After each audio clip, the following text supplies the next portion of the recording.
morning, everyone. I'm from Group 1, Gilbert L, Coronado, and today I'm going to discuss to you what are our topic all about, and also what are the biome that is assigned to us. So we have tropical rainforest. So tropical rainforest is located. So it's located between the latitude of 20.5 degree north, or the Tropic of Cancer, and 23.5 degrees south, or the Tropic of Capricorn. So in tropical forest, all tropical rainforests are found in Central and South America, Western and Central Africa, Western India, Southeast Asia, or the Philippines. Of course, we are tropical rainforest. And also, one example of rainforest or tropical rainforest is the Amazon. Yes. So the climate of tropical rainforest is only two. So the rain and the sun, or the light, or basta kainit. So mora to kadto budget. And anang tropical rainforest is mostly dahil ginandaghan nga nutrients or daghan nga mga animals, like syempre but nasa uban nga biome, which is ang katong mga animals nga kaya makasurvive sa ilang environment, but sa atoa jud diri sa Pilipinas mas daghan jud ta, di ba? That's all. Thank you. Hi, so I'm Chrizo with Zeta. I'm from Group 1, and I'll be going to discuss what are the factors of a tropical rainforest. So, number one, climate.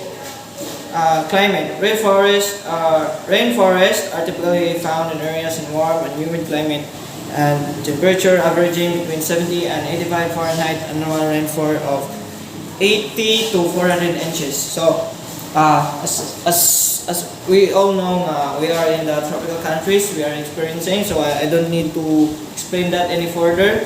So the soil, also number two, soil. So we are abundant of nutrients in our soil. As we can see, we are the producers of other countries. We are producing, exporting like other vegetables or fruits like that. So topography, rainforests are often found in areas in hilly mountains and terrain, which provide variety of microclimates and habitats of different types. So kabantay mo, daghang kay species diri sa Pilipinas nga wala sa laing lugar. Tungod na the reason is the topography of the tropical structure sa tuang lugar, or sa built nga kay, di ba, ang tropical kay sunlight, rainfall, na daghan kay siya sa plants, maka-affect sa plants niya. Ang dako siya impact sa plants, connected na siya sa animals and sa other species. So biodiversity, so muna yung sabot, rainforests are home to variety of plants, muna daghan kitag species diri. Kay sayon naman puyan sa mga species ang tropical nga environment. Human activities such as deforestation, mining, agriculture can significant impact on rainforest ecosystems, leading to loss of diversity and shelter. So, tungod sad kay nindot kay ang lugar, maibog pud ang mga tawo nga para mga bukid sa unang panahon, istorya tong mga ginikanan, parents, grandparents nga kani sa una kuan pa ni diri, tas karon kay nanay mga dagkong nga structure. So, mo sad nay disadvantage na siya. Sunod is water. Ang water kay rainforest kani nga biome ang tropical kay, di ba, rain and sun. Unlike sa lain nga biome such as desert kay wa jud siya tubig, maglisod jud ta. Mo sa nay nakanindot sa tropical. Next is sunlight. So mo ni pag mahusap sa din sa explanation ako sa uban nga factors. Tas ang last is adaptations. Many plants and animal species rainforests have unique adaptations that allow them to survive. So na may mga parts sa forest nga mga species sa kahoy nga which is tag-as kayo. Tas if ordinary nga species sa animals kay maglisod siya survive due to kanang murag lack of kanang ability to ana ba to withstand that mo nang mo-adapt sa dang animals. Thank you. Hello everyone, I am Noeh Abuan, and my assigned task is about animals and its adaptation to environment. Jaguars. Jaguars are known for their distinctive spotted coats, which are usually tan or orange with black spots. They are also excellent swimmers and are known to hunt in water. Jaguars are apex predators and are the top of the food chain in their ecosystem. Jaguars are solitary animals and are most active at dawn and dusk. Okapi. Okapi are well adapted to their dense, dark surroundings. Their distinctly large ears help them to sense hidden predators. It is a shy, solitary animal that inhabits dense forests and feeds on leaves, fruits, and fungi. It is currently classified as endangered due to habitat loss and hunting. Capybara.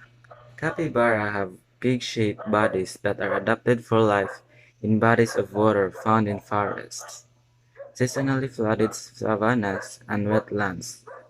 Capybaras are strong swimmers, and their toes are partially webbed for paddling around. They are herbivores and feed on grasses, aquatic plants, and fruits. Poison dart frog. Poison dart frog is considered to be one of the most poisonous animals on Earth, which can stun or kill predators. The bright colors of poison dart frogs are also used for communication and mating purposes.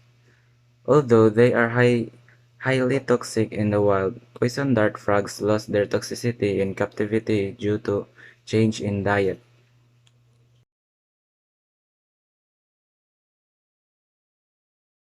Third example of plants first is orchids. Orchids are very well adapted to life in the canopy.